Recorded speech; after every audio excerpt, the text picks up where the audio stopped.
Hi, I'm Graham and welcome back to Man vs Film. This is a top 10 of movies that you can watch on Netflix UK for March 2017.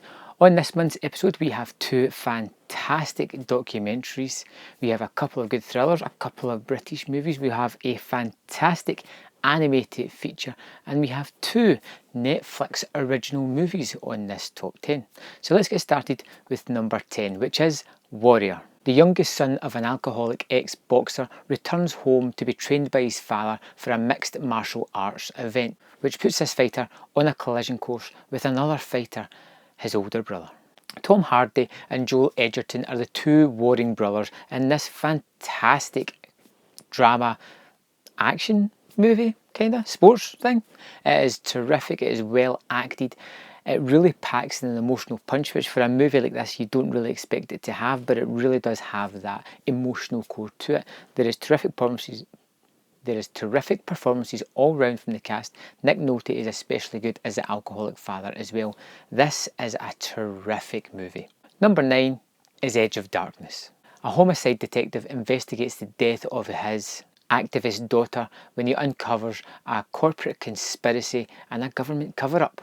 On pure acting ability alone, Mel Gibson is great, and when he gives it his all, it's just a knockout performance like he does here in this movie. It's directed by Martin Campbell, the man who did Casino Royale and some other movies, Green Lantern, but we won't talk about that. This is one of his better movies. Gibson gives a terrific performance in this really twisty, turny adult mystery thriller that has a really intricate and interesting plot. Number 8 is The Hatching. After the death of his father, Tim returns home to a small village in Somerset to find that something sinister is going on, and there is a slew of disappearances as well. The poster, check it out, it promises like some severe crocodile action, but you just don't really get it in this one. It is a very low budget British movie, and although it doesn't get what it promises you, it does give you some interesting factions. It is not the best movie, not by a long shot, but it does have some interesting characters that populate this movie, and even though it's a little trite and convoluted, it's still an interesting watch. Number 7 is Sinister 2. A young mother and her sons move into a rural house that is marked for death. I was a huge fan of the original Sinister. I thought it was one of those really interesting low budget horror movies that has to make up a lot to cover for the budget that it doesn't have. And the kind of plot twist at the end of the first one was something that they couldn't really recreate because we've seen it and been there. So to do that would just have been a rehash of the first movie. So they try something different. Now I remember seeing reviews for this and they slated the thing, so I put off watching it for the longest while. But checking it out, it wasn't as bad as I expected. Maybe it's because my expectations were so low, but I liked the tact that they came with it. It's not the scariest thing I've ever seen, but I did kinda like this movie, which is why I'm recommending it for you. Maybe the reviews put you off it. It's time to give it a shot now. It's on Netflix. Number 6 is Ex Machina. A young programmer is selected to take part in a groundbreaking experiment by testing the human qualities of a breathtaking android. It's basically 3 people on the one location, all who are very duplicitous, all who are trying to outsmarten each other, and you're never quite sure which one you should be rooting for or which one is really the kind of bad person in this trio. It's a really interesting story, it's well shot, it's got one of the most wackiest dance sequences I think I've ever seen in a movie. It's really worth your time. Number 5 is The Fear for 13. This is the story of Nick Yaris, a man who spent 23 years on death row.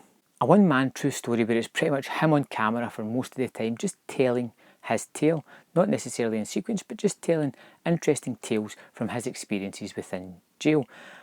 And it's captivating. This guy knows how to tell a story, the way he elongates the point, or the way he takes a pause, or the information that he chooses to give is really fascinating, interesting, and just really paints this vivid mental picture. On top of that, it's an actually quite compelling one-man story when you find out where it leads to. Number 4 on my list is the fantastic Mr. Fox. A fox who is suffering a midlife crisis returns to his former farm-stealing ways and then must help his community survive the farmer's retribution.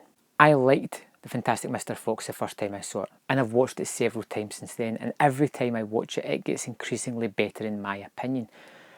Looks-wise, it is very unique and unlike anything I've seen before.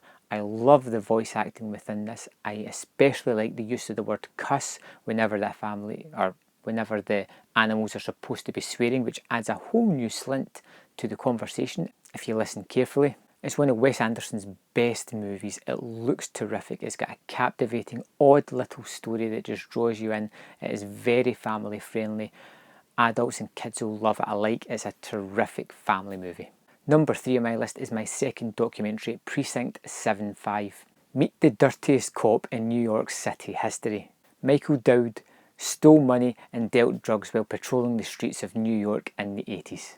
Now, Nick Yaris in The Fear of 13 was captivating, but Michael Dowd is just something else. He has a bravado about him as he tells these tales of utter debauchery and just complete lunacy of what he got up to. The way the guy tells it and the things that he was actually up to are unbelievable. This is a fascinating story, and to hear the man tell it himself is truly has to be seen. Okay, so the first of the Netflix original movies is Girlfriend's Day. In a city where greetings card writers are revered like movie stars, where romance writer Ray used to be king, he gets entangled in a web of deceit, murder and bum fights. This 70-minute movie is one of the strangest ones I've seen in the longest while. It's never quite sure of its tone and it's kind of all over the place. But I stuck with it and I was rewarded with a movie that was really quite interesting and unlike anything I've seen recently. It's something I'm going to have to go back to get the full benefit of, because it just kind of swipes the feet from under you the first time you're watching it. It's a very good movie, very rewarding if you're willing to stick with it, and at only 70 minutes. Why not? And my number 1 movie for March 2017 is iBoy.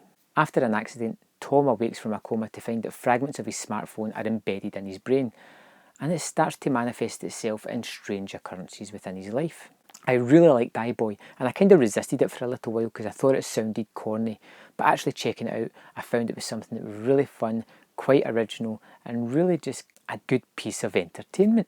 It takes some of these typical tropes from British estate movies and it kind of circumvents them a little bit, but still keeping some of the tropes intact. So you're expecting certain things to happen, and they may do, but not in the way you thought that they would.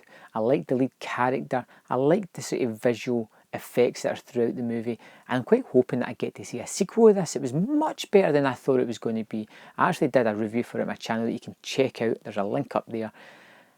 It's a great flick. It's 90 minutes. Check it out, I'm sure you'll enjoy it. So that's what I've picked for March 2017. Is there anything else I should be checking out on Netflix? Let me know in the comment box below, and I will see you next time on Man vs Film.